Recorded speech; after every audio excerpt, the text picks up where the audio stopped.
Vice President Kamala Harris visiting Miami, where she spoke to college students alongside rapper Fat Joe. Joe, it's so good to see you. I haven't seen you since you were at my house a couple weeks ago for our hip-hop party.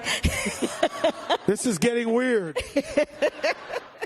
We are witnessing an intentional, full-on attack against hard-won freedoms and rights. And it is incumbent on us, then, to not passively sit by and let it happen, but to stand up and fight for what we know to be right and be true.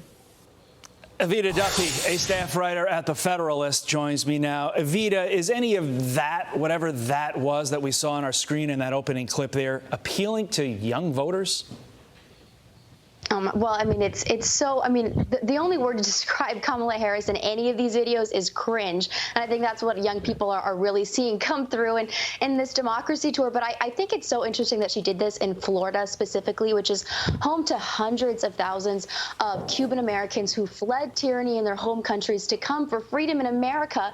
And Kamala's going to lecture these people, these young people in Florida, about freedom and democracy when she's part of the most authoritarian administration in American history. This is an administration that targets traditional Catholics, pro-lifers, anybody that disagrees, parents at school board meetings, anybody who disagrees with the state, with the Biden administration, is labeled a domestic terrorist. They partner up with big tech companies to then silence Americans for wrongthink. Anybody who says anything disfavorable about Jill Biden, the White House will send emails to Twitter to say, hey, take this down. They do that with anybody who questions the integrity of mail-in balloting, mass mail-in balloting, or the efficacy of vaccines. This is completely authoritarianism that we're seeing from the Biden administration. CBDCs, which is, complete control over every financial transaction and no financial privacy that we're going to have. The Biden administration is pushing for that, too.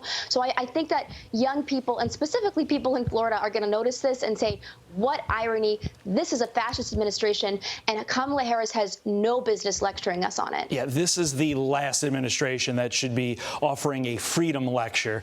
They should not be lecturing anybody on freedom, to your point. On the issues, though, that do matter to young people, how should Republicans contrast their record with that of this White House in order to win in 2024? Yeah, it's such a good question. I think we have to highlight the type of tyranny that the left is pushing for. This goes back to my original point.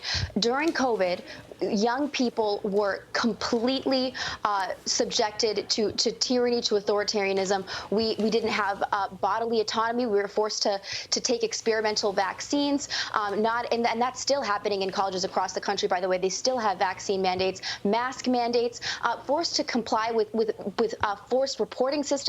And these cues for COVID tyranny were coming from the Biden administration. So you might say, oh, they're separate from the school. They're not actually. This was all part of the same network, all part of the same cues. And so to emphasize to young people that Republicans are not the party of tyranny and also the party of social credit, because young people feel so much pressure to align with the left. Otherwise, they won't be able to get a job, to get an internship. I was part of a conservative newspaper when I was in college. I had a young person just reach out to me a few days ago to say, hey, I'm trying to get a job.